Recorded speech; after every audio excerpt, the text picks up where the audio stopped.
त्रिवेणी का जो भाव व्यक्त किया गया है वो पितरों के जितने भी पितृलोक में जो निवास हैं, पितृलोक के अंदर जितने भी वृक्ष लगे हुए हैं वो सारे त्रिवेणी के भाव से प्रकट है। हमारे यहाँ त्रिवेणी की महत्वता क्यों कही जाती है कि पितरों के लिए त्रिवेणी के पूजन की महत्वता है? क्यों कहते हैं? क्योंकि वहां जितने पितृलोक में वृक्ष लगे हैं वो त्रिवेणी के भाव से लगे। तीन तीन के झुंड होकर वो वृक्षों का भाव वर्णित किया। सब जगह पर दर्शन करेंगे तो एक एक वृक्ष मिलेंगे, कहीं आंवले का मिलेगा, कहीं पीपल का मिलेगा, कहीं बड़ का मिलेगा, कहीं शमी का मिलेगा। पर पितृलोक में जितना बड़ा पितृलोक है उस पितृलोक में जितने वृक्ष मिलेंगे सारे त्रिवेणी के भाव से मिलेंगे। तीन तीन वृक्ष का एक भाव। इसलिए हमारे यहां त्रिवेणी की जरा महत्वता रहती है पूर्वजों के लिए, पितरों के लिए। पर शिव महापुराण की कथा कहती है त्रिवेणी का पौधा घर में नहीं लगाया जाता। कई कई लोग इतने चतुर होते हैं कि घर में ही त्रिवेणी लगा लेते हैं कि गमले में आंवला लगा लिया, पीपल लगा लिया, बड़ लगा लिया। तो ये त्रिवेणी का जो पौधा होता है ये बाहर होना चाहिए, घर के अंदर नहीं होना चाहिए। हाँ, आंवले का पेड़ आप अलग से लगा लो, चल जाएगा।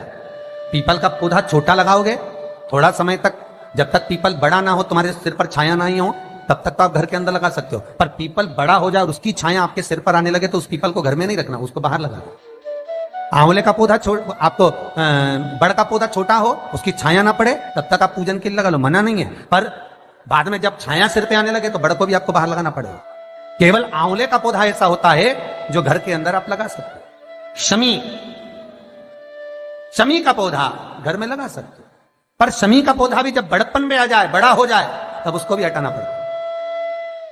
शंकर भगवान को जो बेलपत्र चढ़ती है, शमी पत्र चढ़ता है, उसमें बेलपत्र का जो पौधा है वो परमानेंट कितना भी बड़ा हो जाए वो सुख देगा। पर शमी का पौधा भी ज्यादा बड़ा होगा तो वो आपको हटाना पड़ेगा, ले जाकर लगाना पड़ेगा। छोटा रहेगा चलो, पर निवेदन है कि बड़, पीपल और आंवले की त्रिवेणी आप गमले के अंदर ना बनाओ। आप गमले के अंदर, कई माताओं की आदत है कि त्रिवेणी कहां पूजने जाएंगे, त्रिवेणी पे कहां दिया लगाने जाएंगे, तो गमले में त्रिवेणी बना लो, बड़ का पौधा भी लगा लो उसी के अंदर, उसी में आंवले का, उसी में पीपल। वो शिव महापुराण वर्णन नहीं करती। त्रिवेणी घर में, त्रिवेणी बाहर, त्रिवेणी का पौधा बाहर हो, घर के अंदर नहीं। क्यों? शिव महापुराण की कथा में स्पष्ट कहा गया जहां त्रिवेणी का पौधा गमले के अंदर होता है वहां उस स्थान पर महाराज कहीं ना कहीं क्लेश का भाव होता है, उस घर में शांति नहीं होती। क्यों? तो उसका भी व्याख्यान गरुड़ पुराण में कहा गया। क्या वर्णन किया गरुड़ पुराण में? कि जब जीव आत्मा को लेकर आया जाता है, सारे सुख दुख सब भोगने के बाद में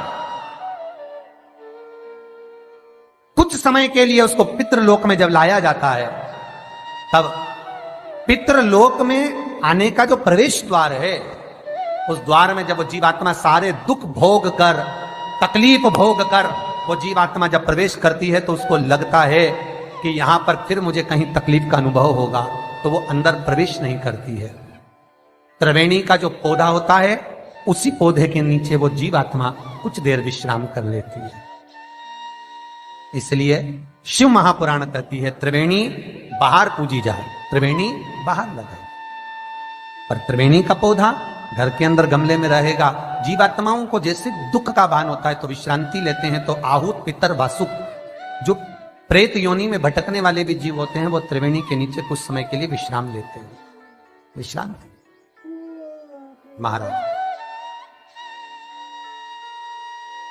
विश्राम। तो शिव महापुराण में और गणेश पुराण के अंदर एक बहुत सुंदर प्रसंग है। गणेश पुराण में जैसे दुर्गा का प्रसंग कहा गया है, कल उस प्रसंग को थोड़ा वर्णन करेंगे गणेश पुराण के कि कौन सी दुर्गा किस चीज के लिए लाभदायक है। तो गणेश पुराण में शमी के जो पत्ते का वर्णन करा गया तो उसमें स्पष्ट कहा गणेश पुराण में कि यदि एक लोटा पानी, एक कलश जल, उसमें चंदन घोलकर अक्षत के 5 दाने और पीपल के 2 पत्ते उसमें डालकर शमी के पेड़ के ऊपर उस जल को समर्पित कर कर आप अपनी कामना बोलकर जिस कार्य के लिए जाते हैं वो कार्य मात्र 3 दिन में सफल हो जाता है। मात्र 3 दिन लगते। गणेश पुराण शमी पत्र का, शमी का जो पौधा आपको कहा था, बेलपत्री माता पार्वती के नैनश्रु से प्रकट हुई, रुद्राक्ष का पौधा शंकर भगवान के नैनश्रु से प्रकट हुआ, और शमी का जो पौधा है वो उमा और महेश, माता पार्वती का जो एक अवतार हुआ था उमा अवतार, तो माता पार्वती तो 52 अवतार माता पार्वती के हुए हैं, उसमें एक अवतार माता पार्वती का उमा अवतार है। तो उमा अवतार जब माता पार्वती का हुआ था तो उसके साथ में शंकर भगवान को महेश्वर अवतार लेना पड़ा था। महेश्वर अवतार भगवान शंकर ने लिया, तो उमा और महेश्वर का जब मिलन हुआ था, उस मिलन के दृष्टिकोण से, उस मिलन की दृष्टि से शमी का पौधा उत्पन्न हुआ। शंकर भगवान की जो जलाधारी है, बस उस जलाधारी का मुख उत्तर का होना चाहिए। घर में भी अगर शंकर भगवान का शिवलिंग रखते हैं अपन, तो शंकर जी की जो जलाधारी का मुख होता है वो उत्तर का होना चाहिए। उत्तर।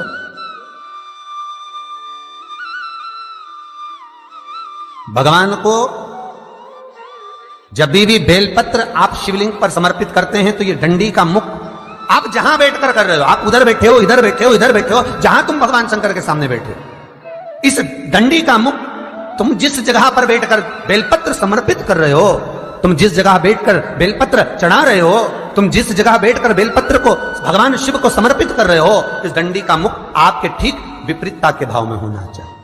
भगवान शंकर को जहां बैठकर चढ़ाओ, डंडी का मुख विपरीतता। महाराज, जब शमी पत्र भगवान शंकर को समर्पित करो तो शमी पत्र की डंडी का भाग आपकी ओर होना चाहिए। बेलपत्र की डंडी विपरीता भाव और शमी पत्र की डंडी का भाव, शमी पत्र की जो डंडी होती है उसका भाग अपनी ओर होना चाहिए। ये बटकेश्वर महादेव कोई साधारण नहीं है। हमारा अदालत में केस चल रहा हो, प्रशासनिक कोई परेशानी आ रही हो, कोई एग्जाम निकल नहीं रहा हो, कोई केस अदालत में चल रहा है, नहीं निपट रहा, बड़ के पेड़ के नीचे शिवलिंग का निर्माण करिए और शिवलिंग का निर्माण कर कर, पूजन कर कर, घी का घृत का दिया लगाकर दही चढ़ाइए। उस दही को वापिस हाथ से चम्मच में निकाल लीजिए। उस दही को रख लो, शिव जी की पूजन अर्चना कर कर भगवान भोलेनाथ के शिवलिंग का विसर्जन कर दिया। दही जो चम्मच में निकाला है उसको एक रुमाल में लगा लीजिए, चाहे स्वस्तिक बना लो, चाहे छापा लगा लो, बिंदी लगा लो। उस रुमाल को जिस एग्जाम में बैठ रहे हो उसमें जेब में रखकर ले जाइए। अदालत जा रहे हो तो उसको अपनी जेब में रखकर लेकर जाइए। महाराज, बटकेश्वर महादेव का पूजन, बटकेश्वर महादेव का स्मरण, बटकेश्वर महादेव की आराधना, बटकेश्वर महादेव का नाम जाप, बटकेश्वर महादेव की अर्चना फल देते। बटकेश्वर